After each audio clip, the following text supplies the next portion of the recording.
Hey guys, my name's CONSTRUCTOR'S Gaming and today I'm back with another video, and today I'm back with part 20 on my F1 2019 career mode here in Sao Paulo for the Brazilian Grand Prix. And as you see there, our drag update that was meant to go on the car for the Brazilian Grand Prix has failed, and yeah, that's not really what you want, as it's an ultimate upgrade. It's going to take it to Abu Dhabi, and we really need to get resource points to keep that in the game.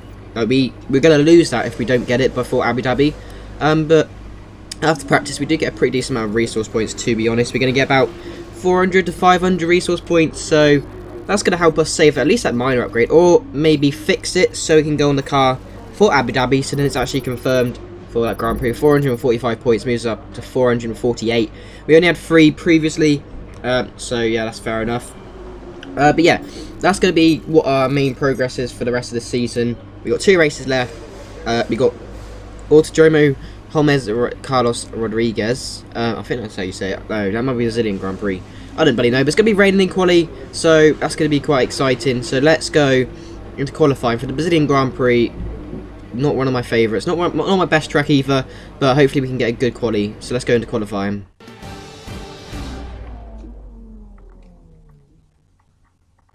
Welcome to qualifying here in Interlagos as the cars are readying up for what's likely to be a very important session.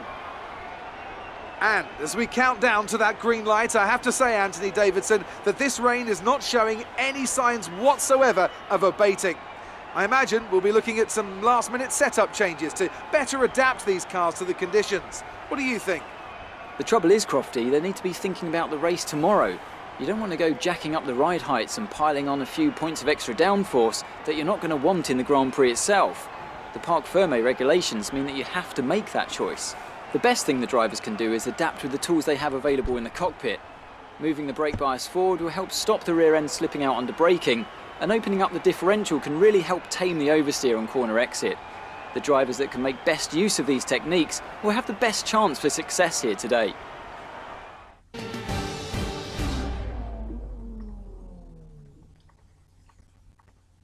So here we are in Q1. It is intermediate conditions, and I have a little secret to tell you. I accidentally forgot, in practice I turned the difficulty down just so I can get as many resource points as I possibly can. But yeah, I accidentally forgot to turn it down for this qualifying session at Q1. So yeah, that's a problem we're going to have to face throughout the session. So we're pretty much guaranteed to get through into Q2. I'm probably just going to retire from Q2 and start P15 for this Brazilian Grand Prix. It depends if my teammate gets through. You're losing the back end there massively, Jesus Christ. Through turn 4. If my teammate gets through, then I'll qualify in Q2. If my teammate doesn't, then I'll just retire from Q2 and see what happens. But I didn't actually realise I was fast. I had a difficulty down until I completed my lap. But Lando Norris is at 125, so that's the time to beat so far. Not exactly a fast lap, as you can probably tell by what I'm saying. But yeah, Brazil, it's not exactly my best track. It could be better. Devin Butler says a 124.9. It could. I'm better at other tracks. But yeah, it is. Yeah, it's not too bad, to be honest. We should be able to get some points for this Grand Prix. I mean, we're not really fighting for the championship anymore. It's been decided in the USA Grand Prix.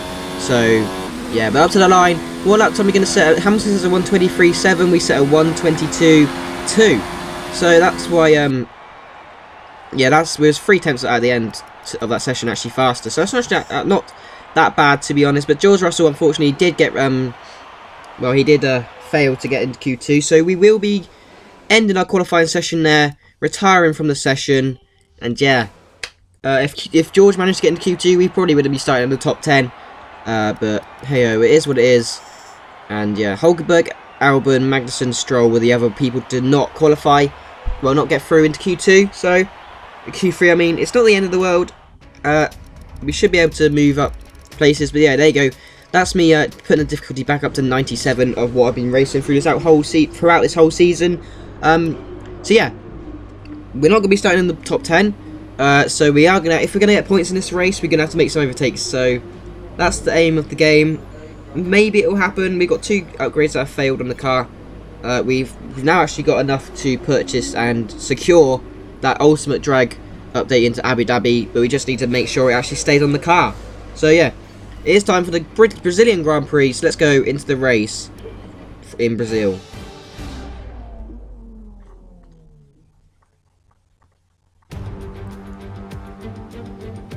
As surely as the sun rises in the morning, the Brazilian Grand Prix packs out the grandstands and creates incredible drama.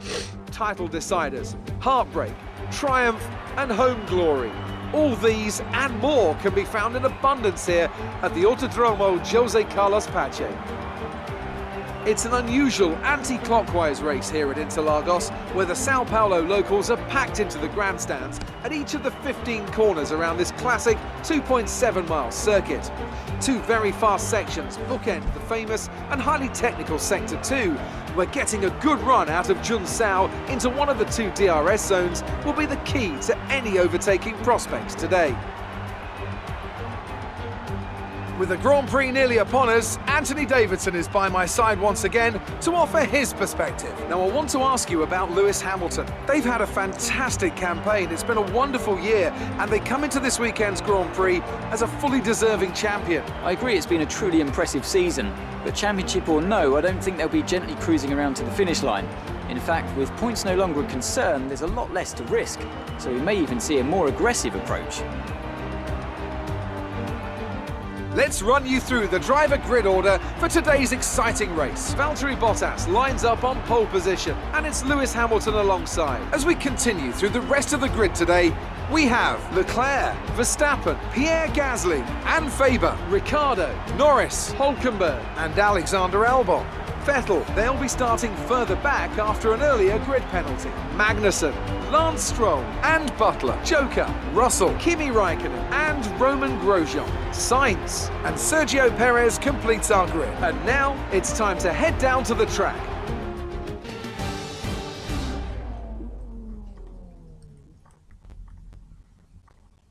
So here we are, sat on the grid ahead of the Brazilian Grand Prix. It's going to be a two-stroke strategy. The softs, the mediums there. Yeah, there's quite a lot of penalties this Grand Prix, but none that affects our positioning. There's a couple ahead of us, which they took their penalties, but they didn't go far enough down to move us up any positions. And Perez also is going to be starting from the back of the grid, so if he manages to get points, fair enough to him. So yeah, but we got Mercedes front row. And then Leclerc in third. Vettel had got a penalty. I think he's starting like P9 or P11. One of those two. I'm not really sure. But yeah, this should be a pretty decent Grand Prix for us. Turn 1, it's not really the most best place to overtake people at the start. This is lap 1. I might be able to get some overtakes done into turn 4. Turn 1 and turn 4 are the main overtaking places. But in the middle sector, that's going to be so good for overtaking if you can get a good run out of the corner before. Especially this corner you can see now. It's pretty decent for overtaking. It's a bit tighter than what it looks, so you can easily send one up the inside, have the inside line, squeeze them out wide, and then easy peasy lemon squeezy, you're up in position. So that is it. But as we are lined up ahead of the Brazilian Grand Prix for the penultimate round of the season, we got 2, 3, 4, 5 lights for the Brazilian Grand Prix. Lights out, and away we go with an alright start there. Devon Butler, as soon as we get into gear 3, pulls away from Russell's already up the inside. Grosjean, out of nowhere, is lunged up the inside of everyone nearly. Gets squeezed by our teammate. Round the outside we go with him, and he squeezes us off the track again. Russell, mate, we're teammates. What are you doing? Jesus Christ. So we've gone from P15 to P17 off that start. We've been mugged by Grosjean and Russell, but going into turn 4. Butler's at the inside of Stroll. Stroll's had a massive lock-up, and now we've got the really tight run, actually. This is such a tight sector. But we've got Stroll and Butler go side by side into this right-hander. We're going to have to go up the inside of our teammate. Off the track we go, still fighting. We have the inside line for this next right-hander. The section I was talking about, this is this sector is really good for overtaking. We might be able to get Butler going into the next right-hander here. This is what I was showing you for the formation lap. Yeah, but look at that, under braking, he was held up behind Stroll. It just squeezed him out, and then we are into P15. So we've gained no positions from where we started, but we haven't lost any either. So that's pretty decent. Below lap 3, going up to turn 5 or 6. This is actually up the inside, going wide. Like I said, we should do. That is an easy move around Brazil. Squeezing them out. They got nowhere to go. They have to go slower. Then you losing the back end massively there. Jesus Christ, we're going to have the outside line for this right-hander. Around his outside, I don't know the corner names or the corner numbers around this track, so excuse me for that. But a lap later, we've moved up, we're into P13. We've got Lando Norris ahead of us, who we're going to go and slipstream here. DRS has been enabled. We're going to go around his outside, maybe, are we? Yes, we are. We're going to cut back to, we're going to dummy up the inside, cut back to the outside. We're going to get Albon at the same time, are we? Yes, we are. Swooping around the outside of both of them. May I just say, that was a pretty decent move. This is what the off-board. Slipstreaming Norris. We're only just trying to get Norris there. But Albon, look at it, we're so by side with Norris into the braking zone. Albon goes so slowly. Go 3 wide through turn 1 and the inside line for turn 2. And an easy Pete. That, I must say, that was a pretty decent move. This is from off-board of us, but more on-board. Easy peasy. That was, I quite like that move. Quite satisfying. So we've moved up into P11 on lap 5, and we're just outside the points. We've got Albon having a look down on the run down to turn 4, DRS enabled. He's going to have the inside line for turn 4, and we're just going to have to give up the position just for now of P11. But going into the pace, I said, was a pretty decent overtaking position. We go wide and deep, but we're back up into P11. That should be us relieving the pressure from the Toro Rosso just for now anyway. But lap 11, we're going to come in for our first pit stop here, going for another set of soft tyres, I think. We're coming up P11, so hopefully we go out in, like, we're not going to go out at P11, but hopefully by the time all the pit stops are done, we should be back out in P11. Hopefully we don't get undercut or overcut. Maybe the overcut could happen, but we're going to come out of the pits of P17, so it's not too shabby. It's a very windy pit lane here, exit at least. I've actually found a trick like that. The racing line says to like lift off, but you can gain some time of the AI out of the exit, so that's what I was doing. A couple of cars are now in the pits, that moves up into P12, so we've lost position so far, but that must mean someone hasn't actually stopped, so a bit of a mystery who it is. It's actually Lyle Stroll, as we see in lap 14. We've moved up into P11 once again, so we're back to where we started before the pit stops. But we did actually get a notification from our teammate, our radio from Jeff, saying that Nico Hulkenberg has got a problem, and this is us in lap 17, taking us a couple of laps to catch up to him, overtaking him, the German driver there, moving us up into the points paying position in this Brazilian Grand Prix. Fantastic. And now Devon Butler is out of the session. I think he was already behind us, so it doesn't really matter. But yeah, we've moved up into points for the Brazilian Grand Prix. Start P15. That's a pretty decent race for me, but there you go. That is Devon Butler pulling off the track, as you can see on your left hand side of your screen. But yeah, that's pretty decent drive for me. Lap 22, our teammate's now at the Grand Prix, so there's retirements everywhere. Maybe he should have took a new power unit before this Grand Prix, because everyone else did, but he didn't, and this is him retiring from the Brazilian Grand Prix. But yeah, under that lap though, we are going to come in for our final pit stop. We are currently P10. A couple of cars are in the pits, Ricardo and one of the Haas drive, Magnussen it is. We're both pitting there. We're not fighting them anymore. They're too far up the road for us to even be fighting them. They've already pulled out of their pits boxes by the time we've got into ours. So yeah, we're definitely not fighting them. We're going to come out in P17 as Norris, I think, is last. He's going to come out and he's already in the pits. So he's a pit stop behind us, just like we are from Ricardo and Magnussen. But we're actually going to come side by side with Albon. He's just going to get in front of us, going leaving the pit lane there. So we've got 14 laps for these soft tyres to go, medium tyres actually I should say, to go. Albon's going to pull into the pits, but he's going to give us DRS, so cheers for that. It's to gain us a little bit of time as we've moved up back up into P13 for this Brazilian Grand Prix. 3 people haven't actually stopped yet. 2 of them are now Grosjean and Perez. So we're back up to P11. Stroll, I'm guessing, as he was a late pit stopper to start with, I'm guessing he hasn't actually stopped yet, so that's going to leave us with 11 laps to overtake the Canadian. On lap 26, a lap later, he is in fact in. So yeah, easy peasy. Lap 36, Lewis Hamilton wins the penultimate Grand Prix. He's already won the championship, so he doesn't really need to win this Grand Prix. But we're going to come, down the start finish straight to win. Well, not win. Why do I keep saying win? To get P10 in this Brazilian Grand Prix. Pretty decent drive, I'll say. It's only 1 point, but considering he started P15, I'll actually take that.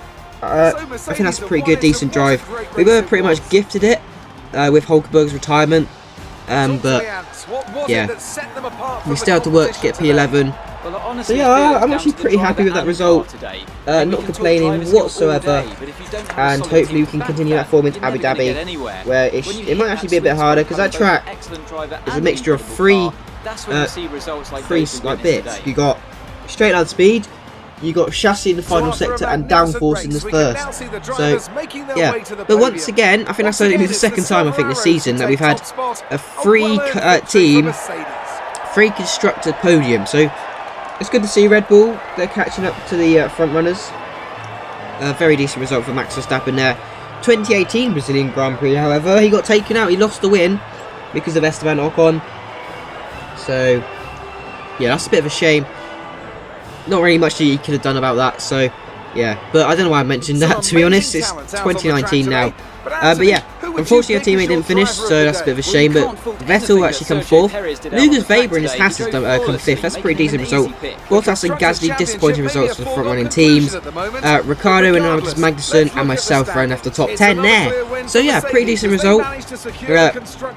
Perez got driver of the day, starting P20. He got P11, so fair enough. He was actually catching us on the last lap. We're currently P7, best of the rest in the Drivers' Championship, gaining an extra point over Perez. So that moves us 2 points ahead. George Russell is still 19th with those only 3 points on the board so far. We're currently P6 still, behind Racing Point and Renault. We're pretty decent, we've got a pretty decent margin between us and Haas, so I don't see us actually getting overtaken by them going into Abu Dhabi unless they get a 1-2, which I highly doubt. But now Claire wants to discuss some questions. So you and George Russell had a bit of contact. Who was at fault? I've told you this before, Claire.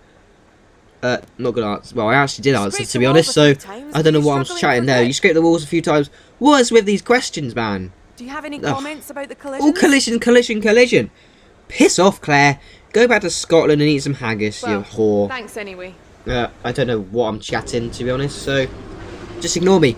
But after that Grand Prix, with George retiring, we are going to get we are going to beat him in the rivalry, so that's fantastic. And we are going to get a pretty decent amount of resource points, so that should be us being able to have enough to save that drag reduction, to be honest. Yeah, I didn't actually get any points for winning that rivalry, so I'm not sure what's going on there. You did really Game, well. you've kind of can have any complaints with that mugged me off, mugged me out of some points, so bit of a shame. It is what it is. I've said that like a lot through this series, but hey ho. Yeah, here we are sat in the main lobby. We've got one Grand Prix left, the Abu Dhabi Grand Prix. It's going to be a pretty tricky one for us. I doubt we'll get points. I mean, the middle sector is pretty decent for straight line speed, but we aren't exactly the fastest in the straight line anymore, so that's a bit of a shame. We've got the drag updates. We'll be on the car for Abu Dhabi as well. We are going to save that minor upgrade, so progress has been done. It means we're only going to lose one upgrade going into Season 2, if we are going to lose any at all. But yeah, there you go. We're currently still last, even though we've upgraded massively.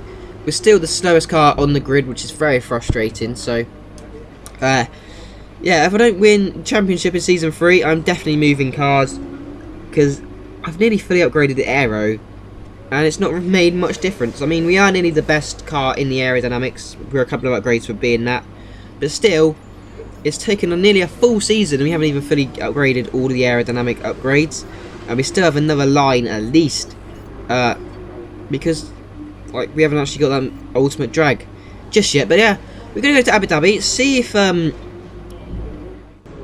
if our parts eventually are actually definitely going to go on. So yeah, we're going to see and try and see how much there is going to be to protect it. Development update and stuff. We're miles behind Toro Rosso. They've jumped McLaren now. Alpha may have moved up as well, so yeah, this has really fisted us kinda, if you think about it. We have been fisted by this regulation change. It's the most we've done. It's on the department and we've done the most upgrades, so that's a bit of a shame. We've got 7 more upgrades to do for aerodynamics after this season, so going into next season it's going to be quite expensive to buy all these upgrades, but we're going to need about 400 more resource points, 748 before we can save that drag update, and that will be all the drag updates on the car going into Season 2. But yeah, that's going to be this video. Hope you guys have enjoyed. I know it's not the best result, but Abu Dhabi's next, the finale for Season 1. Going into Season 2, we should be a little bit better. But anyway, I'll be Just Gaming, and I'll see you in the next one. Bye.